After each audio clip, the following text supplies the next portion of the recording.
जय श्री माता जी। सभी सहयोगी भाई बहनों का आज के ध्यान सत्र में हम स्वागत करते हैं। कलेक्टिव बंधन।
तीन महामंत्र, उसके पश्चात श्री गणेश मंत्र।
परम पूज्य श्री माता जी कृपावंत होकर हमें ध्यान में संतुलन प्रदान कीजिए।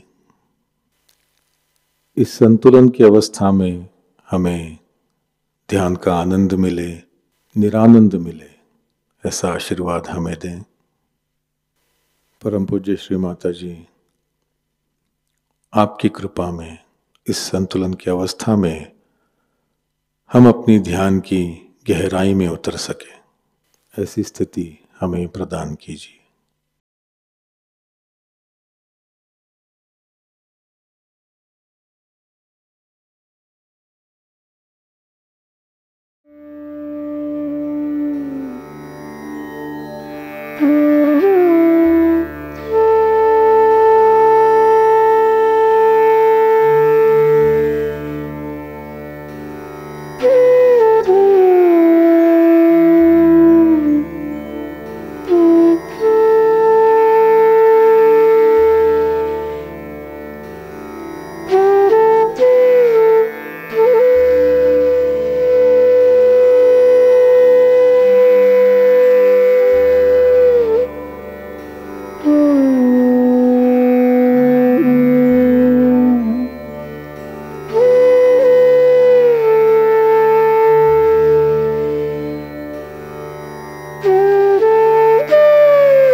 इसी ध्यान की अवस्था में हम परम पूज्य श्री माता जी की अमृतवाणी आत्मसात करेंगे।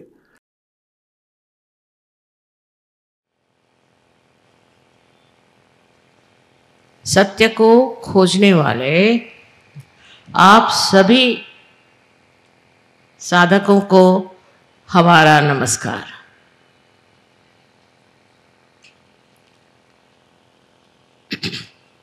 हम सत्य को खोज रहे हैं, किंतु कौन सी जगह खोजना चाहिए, कहाँ खोजना चाहिए, कहाँ ये सत्य छिपा हुआ है, ये पहले समझ लेना चाहिए। आप देखिए कि परदेश से हजारों लोग हर एक देश से यहाँ आते हैं और उनसे पूछा जाए कि तुम यहाँ क्यों आए, तो कहते हैं कि हम यहाँ सत्य खोजने आए। हमारे देश में तो सत्य नहीं, लेकिन भारतवर्ष में सत्य है, ये समझ करके हम यहाँ आए। और इस सत्य की खोज में हर साल हजारों लोग इस देश में आते हैं और हजारों वर्ष से आते हैं। आपने सुना ही होगा इतिहास में चाइना से और भी दूर देशों से लोग यहाँ आते थे और उनको पता नहीं कैसे मालूम था कि इस देश में ही सत्य निहित है, छिपा हुआ है। और उसकी खोज में वो दरी के अंदरों में घूमते थे, हिमालय पे जाते थे, हर तरह की प्रयत्न करते थे कि किसी तरह से हम सत्य को खोज, क्योंकि वो किसी भी धर्म का पालन करते हैं, लेकिन वो जानते थे कि सिर्फ इस धर्म पालन से हमें सत्य नहीं मिलता।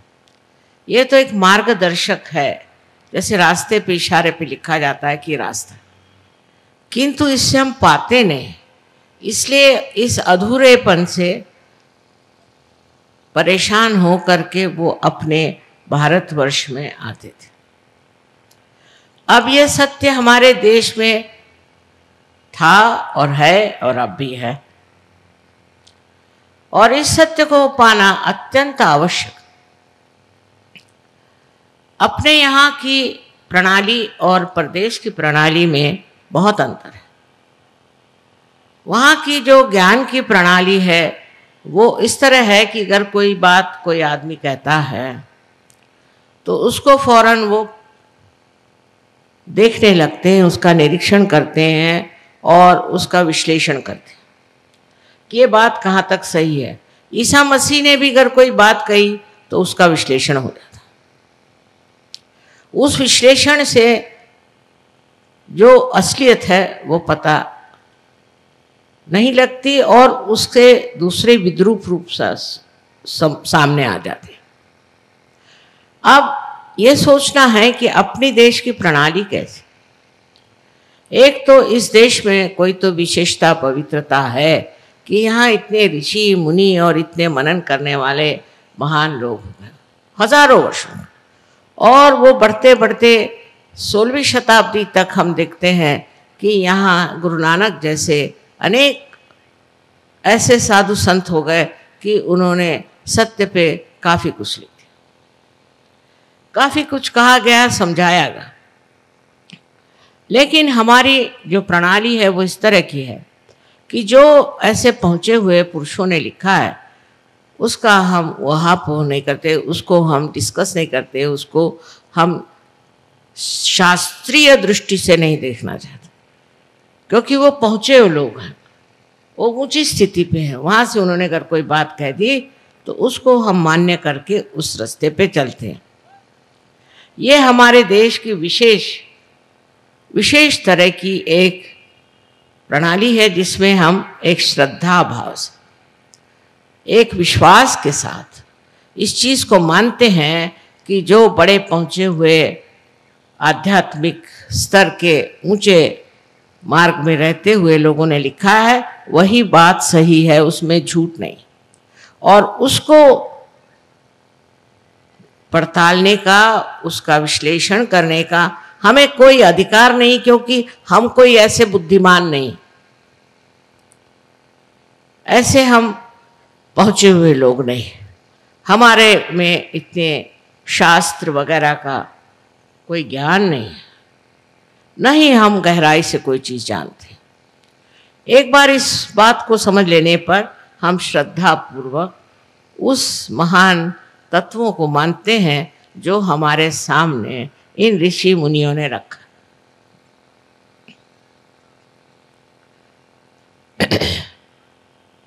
विदेश में भी मैंने देखा कि बड़े बड़े वहाँ पर सूफी लोग हो गए और उन्होंने बिल्कुल सहज की बातें करी, बिल्कुल सहज की ही बात करी, लेकिन उनको कोई मानता नहीं है। सूफियों को उनकी मान्यता बहुत ही थोड़ी सी, थोड़े से लोग उनको मानते हैं और सिर्फ उनकी कविता पढ़ के बड़ा मनोरंजन कर लेते हैं, पर उन्होंने जो कहा उस मार्ग पे नहीं चले।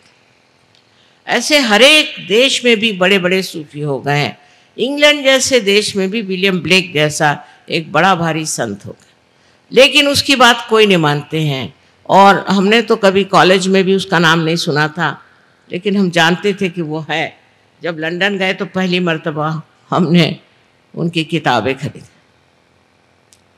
उसका कारण यह है कि विलियम ब्लेक पागल है, जितने भी सूफी थे सब पागल है, मतलब अपने ऋषि मुनि भी पागल है इनके हिसाब किताब से। इस तरह की जो अहंकारिता प्रदेश में है वो इस देश में नहीं थी ऐसा कहें, क्योंकि अब तो हम बिल्कुल परदेशी हो रहे हैं। हमें अपने देश के बारे में कुछ मालूमात ही नहीं, हमारे स्कूलों में बच्चों को कुछ मालूम ही नहीं। किसी बच्चे से हमने पूछा कि तुम अजंता के बारे में कुछ जानते हो, तो कहना ये अजंता हिंदुस्तान में है कि बाहर है। अपने देश की जो संपत्ति है वो इतनी ज़्यादा, इतनी गहरी, इतनी अचल है कि उसको देखना, जानना हम हिंदुस्तानी अपना कर्तव्य ही नहीं समझते।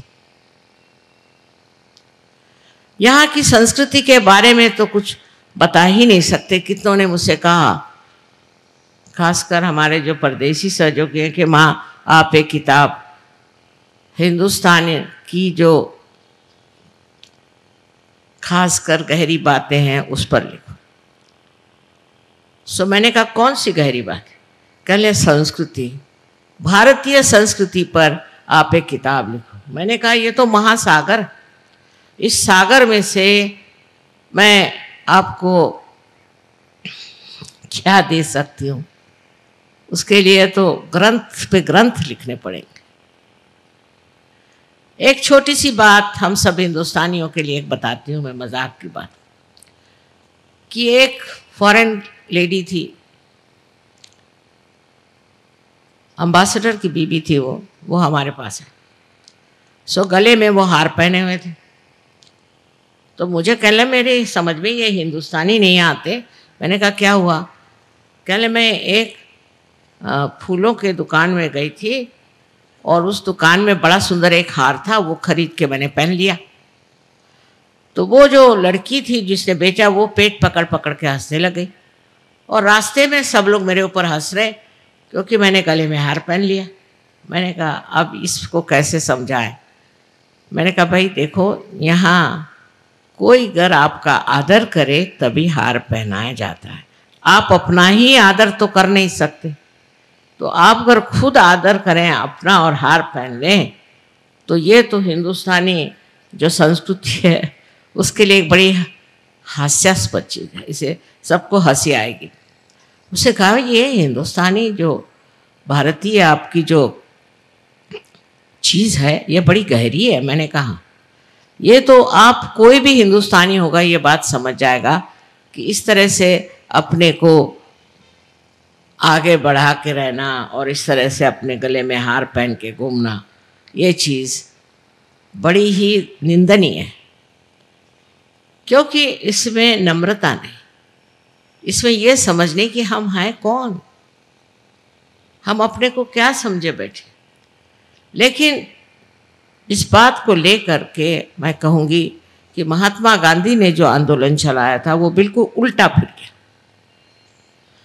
जब हम गांधी जी के साथ थे, उनके साथ रहे और उन्हीं के बहुत सारी बातचीत और उनका ढंग जो था वो था, हालांकि वो भी परदेश के पढ़े हुए थे, कि अपनी भारतीय संस्कृति को उभारना चाहिए, उसके बगैर ये संसार नहीं बच सकता।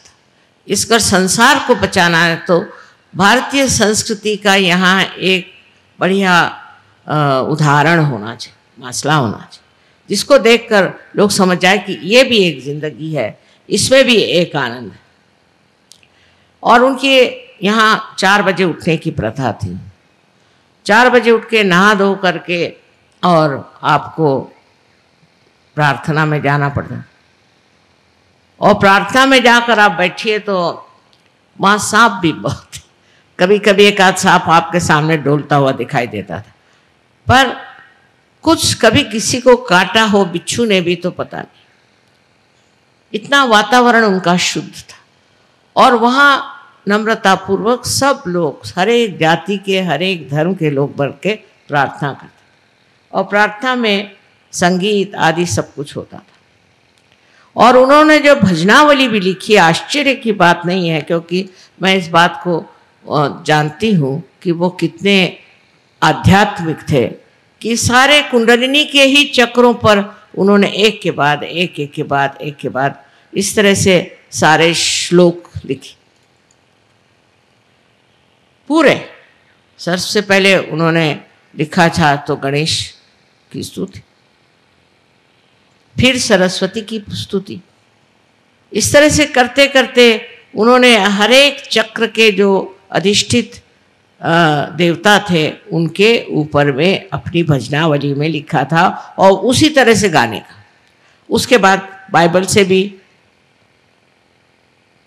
लॉर्ड्स प्रेयर कही जाती थी, उसके बाद कुरान से भी कहा जाता था और भी बुद्ध धर्म का भी और जैन धर्म की भी उसमें कुछ न कुछ श्लोक होते थे, पर पहला जो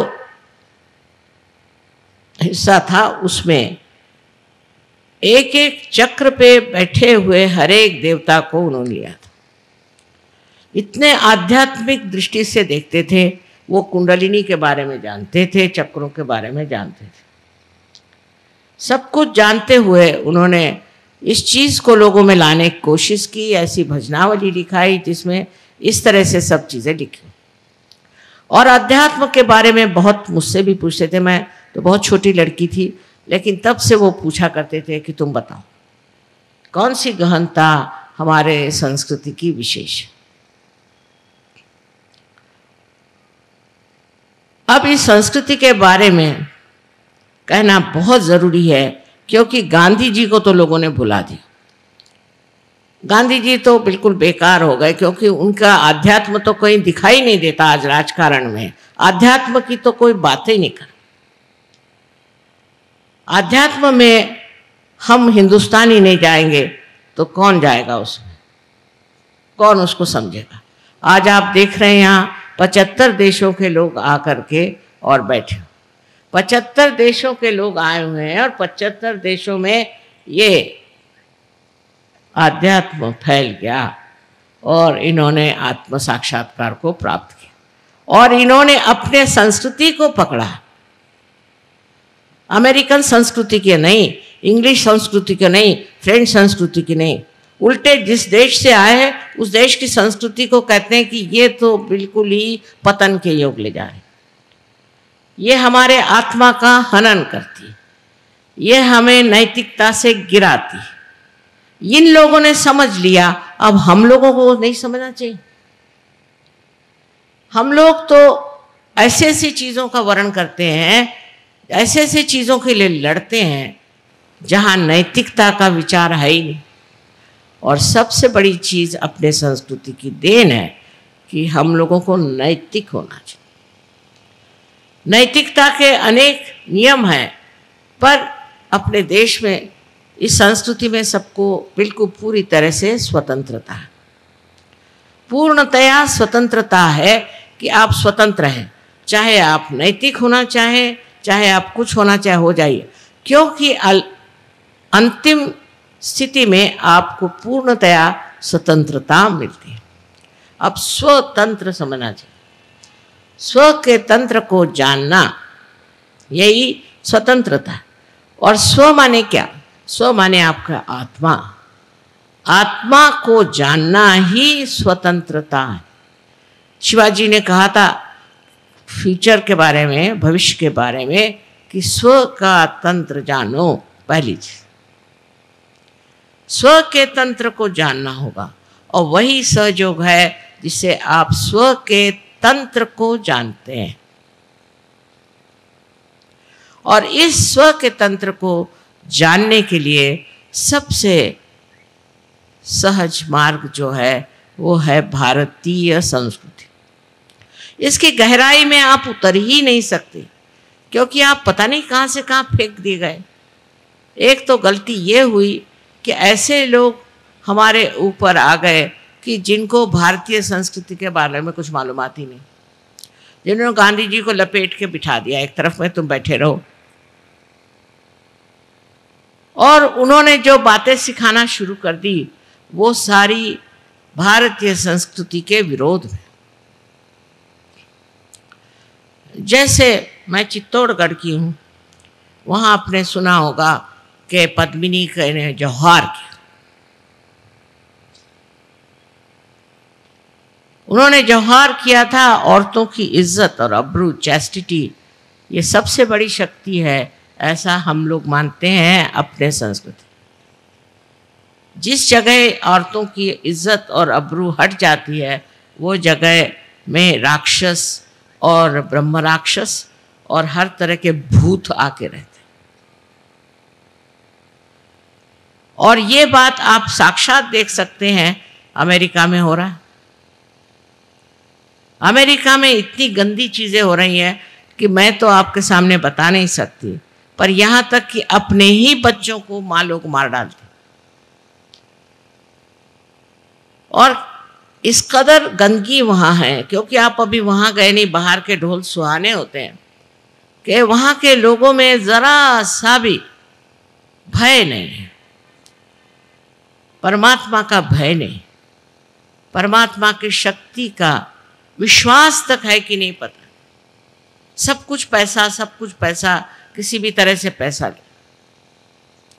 हमारे एक वहाँ हैं, उनसे किसी अमेरिका के आदमी ने कहा कि भाई तुमको इतना इतना रुपया देता हूँ, तुम फलानी औरत को मार डालोगे? उसे कहा ना मैं कभी नहीं मार सकता। कहा क्यों? कहले नहीं मैं मारना नहीं चाहता किसी, क्यों मारूं? कहले पैसे के लिए। कहले पैसे के लिए क्या? दुनिया के लिए मैं नहीं मार सकता। तो उसने कहा मैं तो मार दूंगा। कहा क्यों? क्योंकि इसमें पैसा मिलता है, सबसे बड़ी चीज़ है पैसा। फिर आपकी माँ को भी मार दो। जब पहले एक साहब यहाँ आए थे तो मुझसे कहने लगे कि माँ मैंने अपनी माँ को ही मार डाला। मैंने कहा अच्छा, कल तुम मुझको मार डालोगे? जो अपनी माँ को मार सकता है और माँ के प्रति जिसे श्रद्धा नहीं है, वो हिंदुस्तानी नहीं हो सकता, वो भारतीय नहीं हो सकता। माँ के तो बहुत वर्णन है, और माँ को तो हम शक्ति स्वरूप मानते हैं और उसी शक्ति की पूजा करते हैं। सबसे पहले सारे ग्रंथों में माँ का,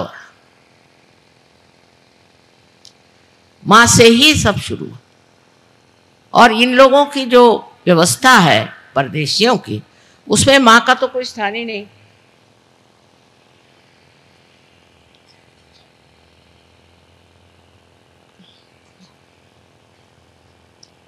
बहुत से देशों में तो देश का नाम भी बाप के नाम से, जैसे हम लोग भारत माता कहते हैं तो वो अपने देश को कहते हैं कि ये तो पुरुष है। उसमें से एक देश है जर्मनी। आप जानते हैं जर्मनों ने क्या किया? अब रो रहे हैं जो कुछ भी किया उसके लिए, पर किया तो सही। ऐसे भारतवर्ष के लोग नहीं कर सकते। अब हमारे यहाँ समझ की कितनी कमी है। एक किताब मैंने देखी जयपुर पे, वो जयपुर का कोई होएगा, उसने लिखी होगी। मुझे हैरानी हुई कि वो कहता है कि जो जौहर पद्मिनी ने किया था मेवाड़ में, उसकी जगह अच्छा था कि वो खिलजी के चरणों में चली जाती, उसकी दासी हो जाती, तो ये झगड़ा ही ना खड़ा होता। 32,000 औरतों को जला दिया, ये कौन सा उन्होंने बड़ा काम किया? देखिए अकल की कहाँ पहुँचती है। उससे अच्छा था कि सबसे आप समझौता करते। अंग्रेज़ों से लड़ने की क्या ज़रूरत थी? उनसे समझौता करते, सबसे समझौता करके रहते, तो अभी तक इतने लोग नहीं मरते। और जी कर करते क्या? इतने लोग अगर जीते भी तो करते क्या? क्या उनमें चीज़ें? आज जी रहे ना हिंदुस्तानी, इतने कर क्या रहे? क्या ये प्राप्त करने वाले? पैसा पैसा पैसा इनकी भी खोपड़ी में घुस गया, और उसके लिए हम अपनी सारी जो मूल्य हैं उनको बेच डालें। उन सब मूल्यों को हम सत्यानाश कर दें जिसके सहारे हम जी रहे हैं। और आपको पता होना चाहिए कि सारी दुनिया आपकी तरफ आंख लगाए बैठी कि आप कौन से मूल्यों पे उठने वाले हैं, कौन से मूल्य से आप जगने वाले हैं। कोई भी आपको बेवकूफ़ बना दे, आप बेवकूफ़ बन जाते हैं। अंग्रेज़ों ने बेवकूफ़ बनाया, अब और बेवकूफ़ बनिए। अनैतिकता को फैलाना जिनका काम है वो भारतीय नहीं हो सकते, क्योंकि नीति के सिवाय आप उठ नहीं सकते। नीति के सहारे आप उस परम को पा सकते।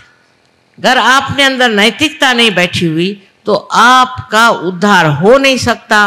आप नर्क में जाएंगे और आपका देश भी नर्क में जाएगा।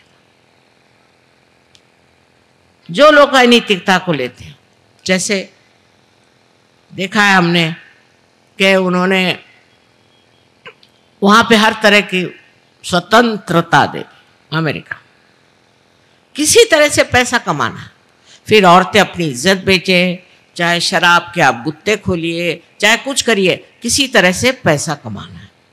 और पैसा कमा करके ये नए अमेरिका का देश है का, आपको पता है सब पे कर्जा है, उस देश पे कर्जा है। हमारे यहाँ से इतने लड़के वहाँ गए, इतने पढ़े लिखे। मैंने कहा यहाँ आए क्यों? कल यहाँ बड़ी तनख्वाहें मिलती थी, पैसा मिलता था इसलिए आए। अच्छा, अब पैसा गया कहाँ? सब पे क्यों इतना कर्जा है? हर एक बच्चे पर कर्जा। मैंने कहा भाई ये हिंदुस्तानी होकर तुम्हारे ऊपर कर्जा क्यों हुआ? सोचने की बात है कि आप बड़े भारी इंजीनियर हो गए, डॉक्टर्स हो गए, चार्टर्ड अकाउंटेंट हो गए, और यहाँ कर कर्जे में बैठे हो कि अब तुम वापस नहीं जा सकते। कल यहाँ पे जो लाइफस्टाइल है, यहाँ के जो रहन सहन है, उसमें तो कर्जा हो ही जाता। बेवकूफ़ जैसे वो लोग भी वहाँ ऑर्डर दे के ये चीज़ मंगा, वो चीज़ मंगा, और वो कार्ड रखते हैं, कार्ड, और सब कर्जे में है। किसी के पास कुछ पैसा नहीं। आप गए वहाँ और वहाँ जाकर आपने कर्जा कर लिया, फायदा क्या? कुछ कमाया नहीं, कुछ नहीं, और वहाँ आप कर्जे में बैठे हुए हैं। हाँ, बड़ा बढ़िया आपके पास आलीशान सोफा होएगा, कारपेट होएगी, ये होगा वो होगा, पर सब कर्जे से। और वहाँ कर्जा करना कोई बुरी चीज़ समझी ही नहीं जाती, तो आप कर्जे पे कर्जा करते जाओ। ऐसी संस्कृति जहाँ अनैतिकता इतनी हो, वहाँ होना ही है। इसको अलक्ष्मी कहते हैं, अलक्ष्मी का कोप, कि दिखने को ऊपर से तो दिखाई देता, अंदर कुछ नहीं, अंदर कर्जा। और हम उनसे क्या सीख सकते हैं? वो यहाँ सीखने आते हैं, और हम उनसे क्या सीख सकते हैं? इन लोगों से कुछ भी सीखने का नहीं। ये कहने में कोई भी डर की बात नहीं है कि अपने देश जैसा महान देश कोई नहीं, और हमारे भारतीय संस्कृति जैसी कोई भी संसार में संस्कृति नहीं। इसकी जो गहराई है उसको तक पहुंचना ही मुश्किल हो जाता है, क्योंकि हम भी इतने बेकार हो गए हैं। इस भारतवर्ष में लोग इतने बेकार हो गए कि प्याज के पीछे में वोट देते हैं। अरे सारी दुनिया हंस रही। अभी हमारे सहयोगी बाहर से आए तो सब एक एक थैला प्याज लेके आए। बताओ, शर्म करो, शर्म करो इस बात। बेवकूफ बनाना तो बहुत आता है लोगों को, लेकिन बेवकूफ बनना हिंदुस्तानियों को आता है। अभी ये लोग सब गठरी भर भर के अपने साथ प्याज लाए। मैंने कहा प्याज क्यों लाए? कल आपके देश में प्याज की इतनी कमी है कि सरकार बदलना चाहते हैं। मैं कहा ये तो है, एक बात हो गई, लेकिन अब तुम शर्मिंदा मत करो हमें। वो दिन गए जबकि देश के लिए लोग लड़ते थे, सब कुछ अपना त्याग किया। हम खुद कितने बार मार खाई इनकी, क्या क्या किया। मैं पूछती हूँ जो आज इतना अधिकार लगा रहे हैं, इनके बाप दादा ने भी कुछ किया देश के लिए, या इन्होंने कुछ किया है देश के लिए? जब संग्राम इस देश में हुआ था, जब लड़े थे लोग, जेल में गए, लाठी खाई, मार खाया, घर द्वार मिटा दिए, तब इनमें से कोई लोग थे क्या वहां? अब बैठ गए अधिकार जमा के कि ये नहीं होना चाहिए, वो नहीं होना चाहिए। मैं देख देख के हैरान हूं कि अनैतिक चीजें लाने में इतना झगड़ा हो रहा है। नीतिवान लोग जो थे उनको खराब करो, उनसे पैसे ऐंठो, वो शराब पिलाओ, उनको गंदी बातें सिखाओ, उनसे पैसे ऐंठ करके और सब खा जाओ। एक चीज है कि आपको ये सोचना चाहिए कि अगर आप सहज में आ रहे हैं तो आपको इस भारतीय संस्कृति को ही अपनाना पड़ेगा। फिर आप कोई भी जाति के हो, कोई भी धर्म के हो, कोई भी आपका विचार, उसके सिवाय नहीं हो सकता। और सहज मार्ग क्या है वो भी एक समझने की बात कि हम लोग श्रद्धापूर्वक किसी चीज को मानते, लेकिन अभी तक उसको पाया नहीं। इसीलिए झूठे लोग बहुत आ गए, गड़बड़ी बहुत हो गई, हर जगह गड़बड़ी होती है, मारा मारी होती है, सब होता है, माना। लेकिन इसके लिए बताया गया है कि तुम आत्म साक्षात्कार को प्राप्त हो। आप आत्म साक्षात्कार को प्राप्त करो, आपके धर्म का कोई अर्थ नहीं, आपके बातचीत का कोई अर्थ नहीं जब तक आपने आत्म साक्षात्कार नहीं किया। बुद्धि से नहीं हो सकता, ये बुद्धि से परे चीज है, ऐसे आइंस्टीन ने कहा है। अब लो और कौन चाहिए आपको? ये बुद्धि से परे चीज है, बुद्धि से आगे है। सारे शरीर को, बुद्धि, मन को, सबको अगर तुम मानते भी हो तो ये कोई शाश्वत चीज नहीं है। शाश्वत चीज जो है वो बुद्धि से परे, जिसे परम चैतन्य कहते हैं, उसको उसने टॉर्शन एरिया कहा हुआ है आइंस्टीन ने। वो बेचारा, वो भी एक आत्म साक्षात्कारी था, वो कह गया, उस पर मार लोगों ने लगा दिया, साइंस हर जगह। इसने कहा टॉर्शन एरिया, तो वो कहाँ है, कैसे मिलेगा, कैसे पाएंगे? मिल ही नहीं सकता, क्योंकि ये जो टॉर्शन एरिया है ये आत्म साक्षात्कार के बाद ही प्राप्त होता। तो पहले आत्म साक्षात्कार करिए। अब उसके लिए बहुत से झूठे लोग निकल आए अपने देश में, बहुत से तांत्रिक निकल आए, वो कुछ दौर धंधा कर रहे हैं, कुछ हीरा दे रहे हैं, कोई कुछ कर रहे हैं, उसी में फंसे जा रहे हैं। ये आत्म साक्षात्कार को प्राप्त करना सहज मार्ग से बहुत ही सुलभ हो गया, सबको बहुत आसानी से मिल सकता। इसमें कोई भी ऐसी बात नहीं कि आप सर के बल खड़े हो जाओ, कि आप घर द्वार छोड़ दो, आप बल बच्चों को छोड़ दो, कोई करने की जरूरत है। आपके ही अंदर ये शक्ति है, या आपके ही अंदर त्रिकोणाकार अस्थि में ये शक्ति है। ये मैं कह रही हूँ, ऐसी बात नहीं, अनादिकाल से यहाँ लोगों ने कहा है।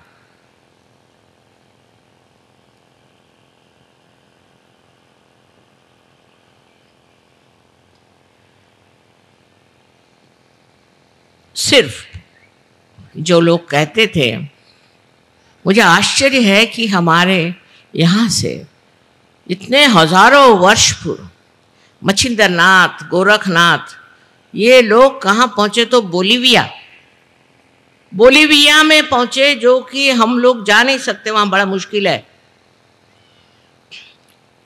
यूक्रेन में गए, कुछ हिस्से में रशिया में भी गए, और वहाँ जाकर के उनको बताया कि आपके अंदर ये शक्ति है और ऐसे ऐसे चक्र है, ये है, सब वहाँ बताए। और हम उन्हीं के वंशज हैं, उन्हीं के हम बेटे हैं, बेटियां हैं, और हम क्या जानते हैं? कुछ भी नहीं जानते। वो बोलीविया के लोग सब जानते हैं, पर वो कह रहे हैं इसकी जागृति हमें नहीं आती, इस कुंडलिनी की जागृति लेकिन हमें आती नहीं, बाकी हम सब जानते हैं। हम एक बार वहाँ गए और एकदम आग लग गई, जैसे हजारों लोग बोलीविया के पार हो, पर हमें तो वो ज्ञान भी नहीं और हम जानते भी नहीं। हमारे किताबों में इस मामले में कोई लिखता भी नहीं और न कोई बताता है। मानो हमको काट दिया, उस महान संस्कृति से, उस महान ज्ञान से हमको काट दिया, और काट करके हम अजीब एक पता नहीं कौन से देश के लोग बन गए। न तो अंग्रेज है, न धड़ी हिंदुस्तानी है, न धड़ी ये है, पता नहीं क्या बन गए हम लोग, हमें कुछ मालूमात ही नहीं। लोगों ने कहा अच्छा कुंडलिनी माने, कुंडलिनी माने, कुंडली की कुंडलिनी माने क्या? किसी को मालूमात ही नहीं है। सोचिए, इसमें जो सागर भरा हुआ है इस देश में, सागर भरा। अभी एक साहब मेक्सिको से आए थे, वो यहाँ पर एम्बेसडर हैं, तो मैंने उनसे कहा कि आपके यहाँ जो है बहुत ज़्यादा भूत विद्या है। कहला अच्छा, मैंने कहा मैं तो गई थी, मैं जानती हूँ भूत विद्या बहुत है वो।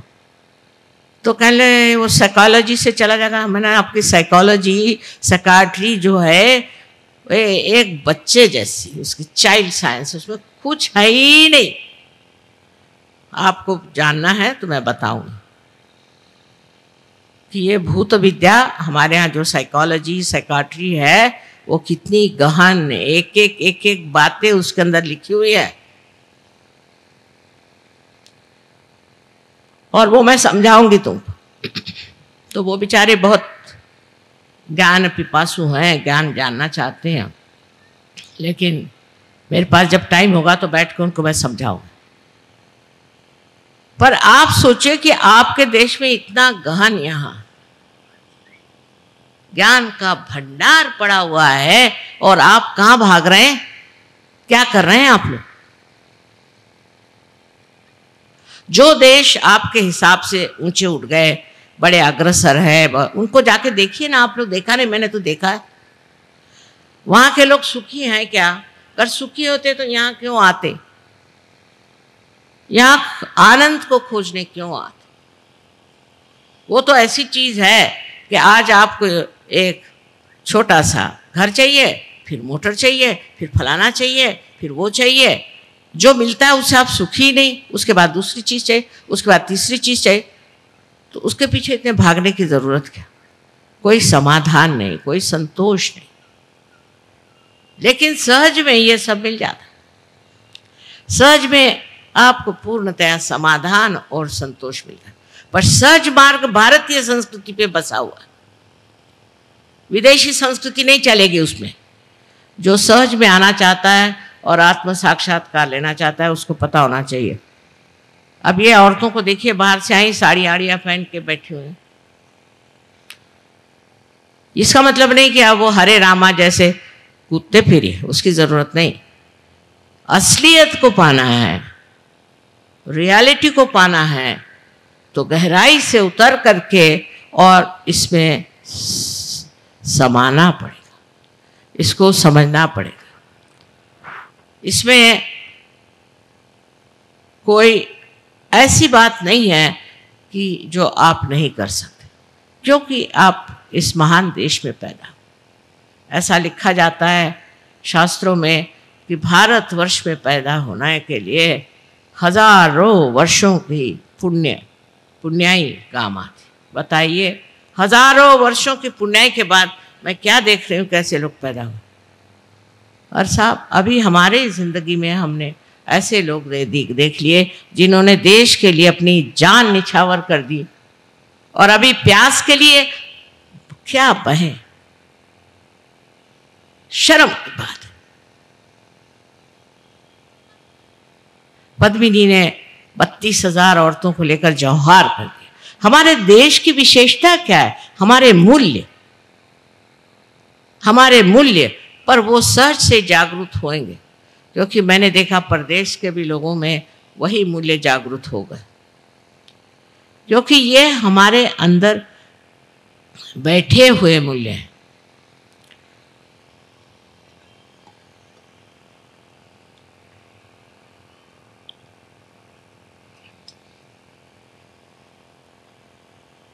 जो जगमगा रहे हैं अंदर, जो अंदर प्रज्वलित हैं, जो सूर्य के जैसे चमक रहे हैं, ये सब मूल्य हमारे अंदर, और फिर इस पृथ्वी तत्व का इतना महत्व है।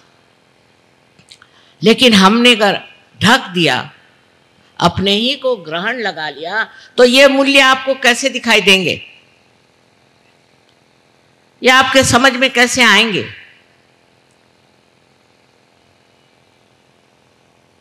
कोई एक तरह का पर्दा हो तो बात करें। कबीरदास जी ने कहा था, बहुत सुंदर सब कुछ लिखा है उन्होंने सहज के बारे में, पर लोग समझ नहीं पाते, लोग नहीं समझ पाते। जैसे कि ईड़ा पिंगला सुख मन नाड़ी। अब लोगों का ईड़ा पिंगला क्या है? ईड़ा पिंगला चीज क्या? उनको नर्वस सिस्टम मालूम है, ऑटोनॉमस नर्वस सिस्टम मालूम है, पर यही ईड़ा पिंगला और सूक्ष्म नाड़ी जो है वो है, ये नहीं मालूम। उसके बारे में कुछ जानते ही नहीं। उन्होंने लिखा, सैया निकस गए मैं ना लड़ी थी। तो हमारे लखनऊ में लोग रहते हैं, उनको मैं कहती हूँ तुम लोग दिल फेंक बहादुर हो। तो वो सैया को सोचते हैं कि सैया माने उनका कोई तो भी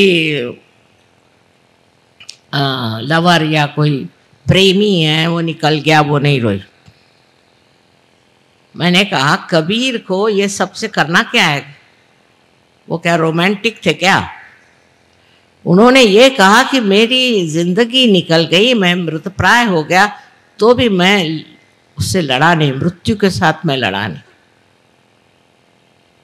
तो वो आप सोचिए कि विपर्यास हमने कितना कर दिया, कितना उसको बदल दिया, परवर्ट कर दिया कि जैसे सुरती चढ़े कमान। ये कुंडलिनी को सुरती कहने वाले कबीर को हमने सुरती को, बिहार में सुरती कहते हैं तंबाकू को। बिहार का जो हाल है सो देखिए, एक एक बिहार में महान लोग हो गए, बुद्ध हो गए, महावीर हो गए एक तरह से, और मेरे ख्याल से गुरु गोविंद साहब का भी मैंने वहाँ देखा है। इस तरह से अनेक वहाँ पीर हो गए, कितने लोग हो गए इस बिहार में। जैसे कि एक सरोवर में कमल उग जाए, अनेक कमल उग गए। अब उन्हीं का नाम ले करके लोग कहें कि साहब हमारे देश में तो ये कमल हुए थे, हमारे देश में वो कमल हुए थे। आप तो कीड़े हैं अब भी उसी में, आप क्या बात कर। आपको कमल होना है तो सहज में उतरो। सहज में उतरना कठिन नहीं है, सहज, पर सहज में रहना कठिन। आदमी को जो आदत हो गई इधर से खाना खाने की, वो ऐसे सादा खाना नहीं खा सकता। सहज में आप पार हो जाएंगे, आत्म साक्षात्कार आप प्राप्त कर लेंगे, इसमें कोई शंका नहीं। विशेष करके खास कर आप अगर भारतीय हैं तो सर आंखों पर, चाहे आप कोई भी जाति के, मुसलमान हिंदू कोई हो, आपका फर्क नहीं पड़ता। लेकिन इस आत्मा को प्राप्त करने के बाद उसमें जमना पड़ता है। जैसे बीज है वो प्रस्फुटित हुआ और उसमें से अंकुर निकल भी आया हो तो भी उस अंकुर को वृक्ष होना पड़ता है। वही हम लोग मार खा जाते क्योंकि चारों तरफ वातावरण ही खराब है। सिर्फ हम लोग वातावरण उसको सोचते हैं कि जो गैसी है, जिससे गैसेस निकल रही है, नहीं नहीं, विचार से भी वातावरण बहुत खराब होता है। इसकी भी प्रक्रिया बहुत खराब है। चारों तरफ से विचारों का आंदोलन जो चलते रहता है। खासकर हमारे अखबार वाले जो हैं वो तो एक कमाल के लोग हैं, पता नहीं कौन से देश के रहने वाले। मुझे तो भारतीय नहीं लगते, उनमें से किसी को भी भारतीय संस्कृति के बारे में कुछ मालूमात नहीं। बहुतों ने कहा कि माँ हम आपका एक सेमिनार या कुछ भी कहिए करने वाले हैं जिसमें सब हमारे अखबार वाले आए। मैंने कहा ना ना ना ना ना ना, मुझे उनसे बात नहीं करनी, उनके बस का नहीं, तो उनके बस का नहीं। रात दिन इससे उसको लड़ाओ, उससे उसको लड़ाओ, इससे झगड़ा करो, उससे झगड़ा करो, इसके सिवा और वो कुछ नहीं करते। पर अभी 30 देशों से यहाँ आए थे, 30 देशों से यहाँ आए थे लोग, जर्नलिस्ट आए थे, और उन्होंने कहा कि माँ हम चाहते हैं आपकी एक मीटिंग हो। और आश्चर्य की बात है कि 30 देश के जितने भी वहाँ से आए हुए थे सबके सब पार हो, सबको आत्म साक्षात्कार मिल गया और सबके हाथ में ठंडक आने लगा। लेकिन जिनका दिमाग चालाकी में चलता है, जो लोग चालाकी करते हैं, इधर से उधर झूठी बातें बनाते घुमाते हैं, ऐसे चालाक लोगों को सहयोग नहीं कुछ कर सकते। सहयोग चालाकों के लिए नहीं है, उसी तरह से मूर्खों के लिए भी नहीं। जो आदमी चाहता है हृदय से कि हमें आत्म साक्षात्कार हो, वही प्राप्त कर सकता। फिर उसके बाद जिंदगी बदल जाती है, उसके बाद मजा आने लगता है, उसके बाद अनेक तरह के आशीर्वाद आप पे आते हैं और आप जानते हैं कि परमात्मा आपको देख रहा है, आपकी हर एक गतिविधि को संभाल रहा है, आपके हर एक मूवमेंट को संभाल रहा है, आपके साथ हर जगह खड़ा है। नहीं तो लोग कहते हैं हम तो रोज मंदिरों में जाते थे और इतनी हमने पूजा करी, शिव जी हम पे खुश नहीं हुए, फलाना नहीं हुआ, ठिकाना नहीं हुआ, सबकी शिकायतें। अरे पर तुम्हारा तो संबंध ही नहीं हुआ उनसे। जब तक आपका संबंध नहीं हुआ, मस्जिदों में गए कहे हमारे घुटने फूट गए, शिव जी नहीं मिले, वहाँ पर हमको परमात्मा नहीं मिले, हमें वहाँ आशीर्वाद नहीं मिला, सुकून नहीं मिला। कैसे मिलेगा? क्योंकि वहां तुम्हारा कोई संबंध नहीं। कुरान को भी किसी ने पढ़ा नहीं है मेरे ख्याल से ठीक ठाक से। अगर पढ़े तो समझ में आएगा कि सारा सहयोगी वर्णित है उसमें। उनका खुद ही जो जिसे क़यामा कहते हैं, जिसको कहते हैं, वो किस तरह से ऊपर चढ़े और किस तरह से सफ़ेद घोड़े पे बैठ के ऊपर चढ़े, कैसे 7 स्तरों पे उठे, वो सारा सहयोग है। जो सच्चे होंगे वो सच्ची बात लिखेंगे ना, इधर उधर की उटपटांग बात क्यों लिखे। ये तो उन्होंने बाद में नीति बना दी कि ऐसे नहीं करो, ऐसे नहीं करो, लोगों को बचाने के लिए। क्योंकि अरबस्तान के लोग ज़रा उनको मालूमात नहीं थी नैतिकता। अपने भारतीयों को मालूम है ये चीज़ गलत है, ये चीज़ सही। हम लोगों को पता है।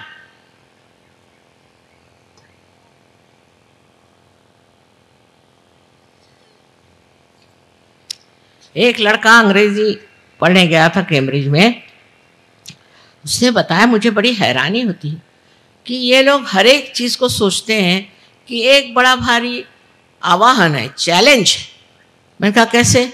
मुझे कहने लगे कि तुम ड्रग क्यों नहीं लेते? उनका मुझे नहीं लेना ड्रग, हमारे नीति में नहीं बैठते। कल ये कहाँ की नीति निकाल रहे हो? ड्रग लो, हम लोग सब ड्रग लेते, तुम भी ड्रग लो।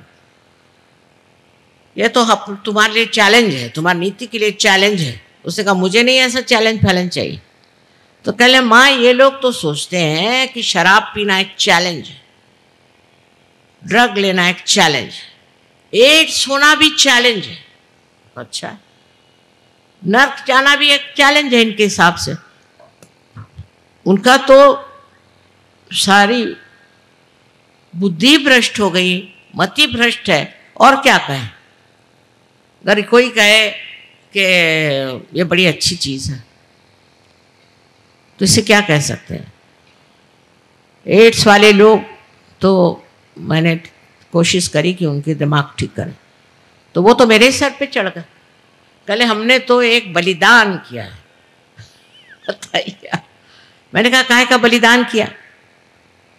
कहने लगे कि देखो हम तो एक बड़े भारे फाइटर्स हैं, हम बड़े भारे लड़ाका लोग हैं, हम फलाना टिका। मैं नमस्कार, तुम ऐसे लड़ते रहो और अपनी ज़िंदगी बर्बाद करो, और क्या करें? तुम तो कुछ आगे जाने वाले नहीं, वो तो स्पष्ट दिखाई दे रहा। तो इस तरह के वहाँ पर लोगों की प्रवृत्ति, कोई भी गलत काम करना एक चैलेंज। और हिंदुस्तानियों को सोचते हैं कि ये डरपोक हैं भारतीय लोग, बिल्कुल बेकार। और अब तो कमाल जो हो गई हम लोगों की, वो प्यास के मारे ऐसी शर्म लगती है मुझे कि अरे ये क्या इन लोगों ने हमारी दशा कर दी कि बिल्कुल ही हम लोग गए बीते बिल्कुल बेकार लोग हो गए।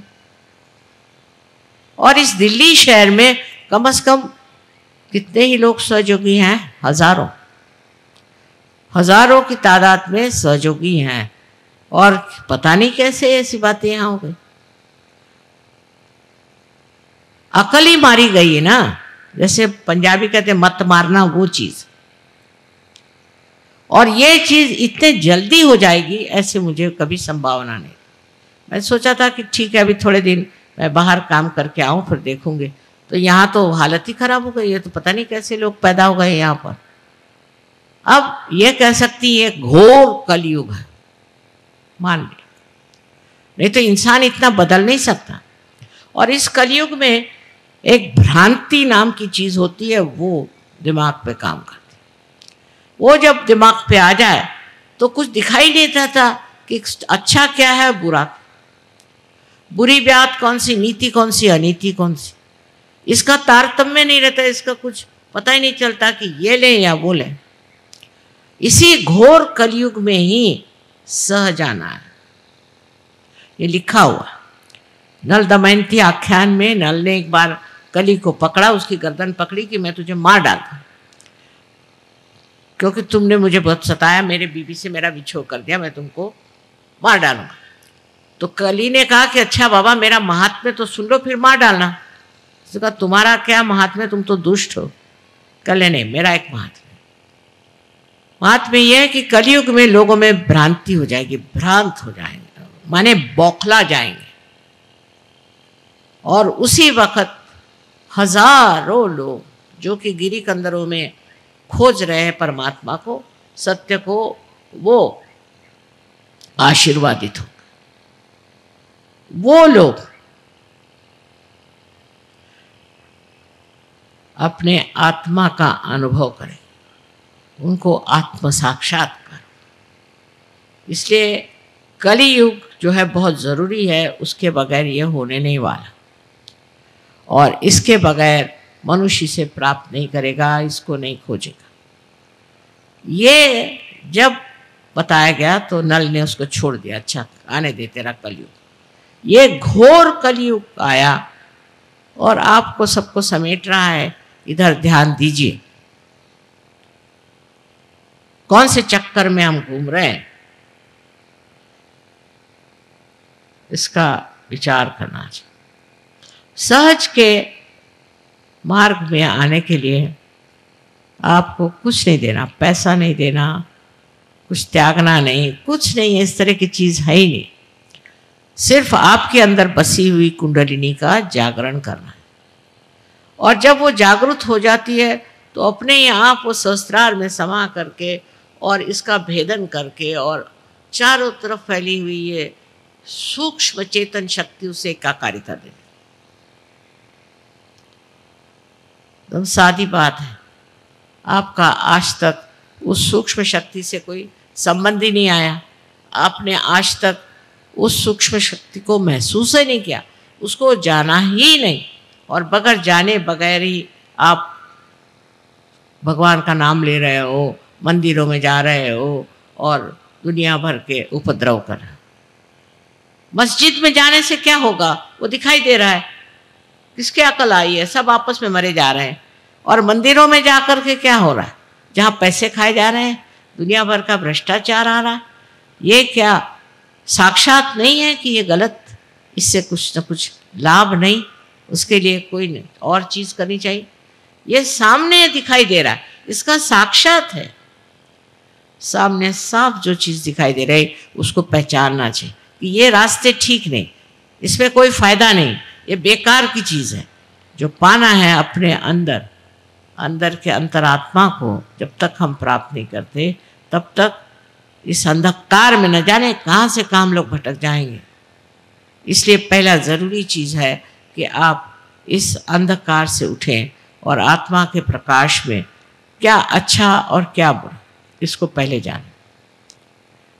पर आत्मा का प्रकाश जब आता है तो सिर्फ इतना ही नहीं होता,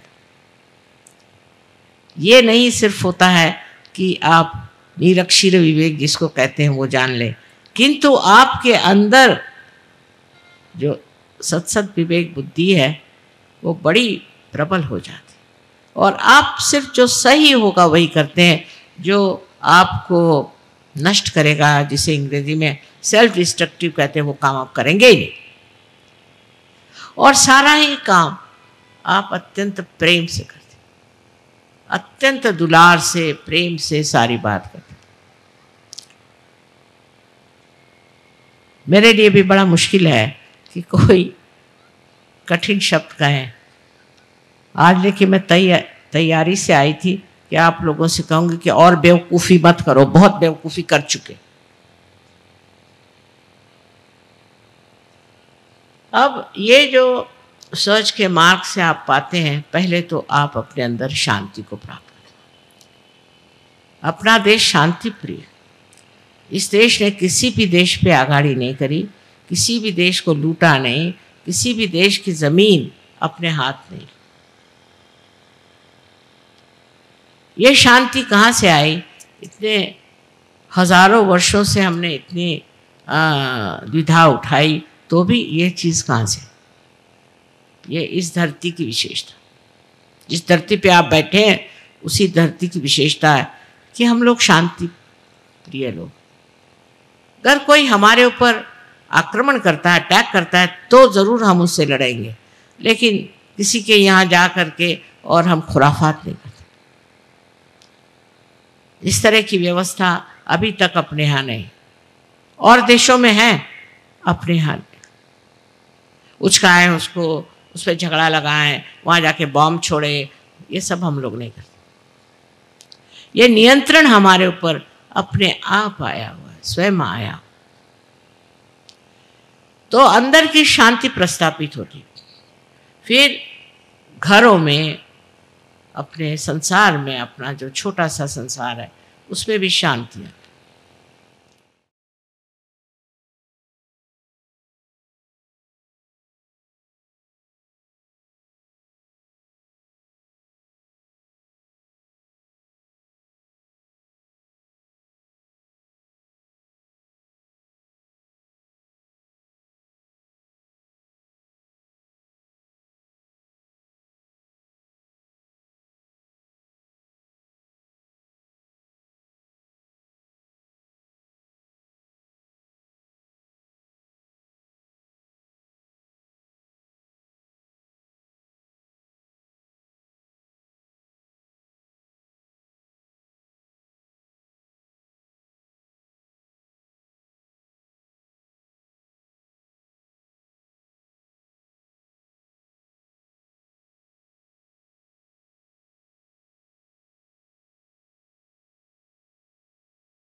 जय श्री माता जी। परम पूज्य श्री माता जी, कृपावंत होकर आप हमें निर्लिप्त साक्षी बनाइए। परम पूज्य श्री माता जी, कृपावंत होकर आप हमें ऐसी स्थिति प्रदान करें जिससे हम आपकी लीला को देख सकें। जो भी घटित हो रहा है उसको साक्षी भाव, निर्लिप्त साक्षी भाव से देख सके। परम पूज्य श्री माता जी, हमसे जो भी कार्य हो, जो भी कर्म हो, वो सब हम आपके पावन चरणों में रख सके, पूर्णतः समर्पित होकर रख सकें, ऐसी स्थिति हमें प्रदान करें। परम पूज्य श्री माता जी, आपके प्रति अनन्य भक्ति हो, इस तरह का आशीर्वाद और ऐसी ध्यान की स्थिति, आध्यात्मिक स्थिति हमें कृपा कर प्रदान कीजिए। श्री माता जी, आपके पावन चरणों में हमारे कोटि कोटि प्रणाम। कलेक्टिव बंधन।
आज का ध्यान केंद्र यहीं पर संपन्न होता है। जुड़े रहने के लिए बहुत बहुत धन्यवाद।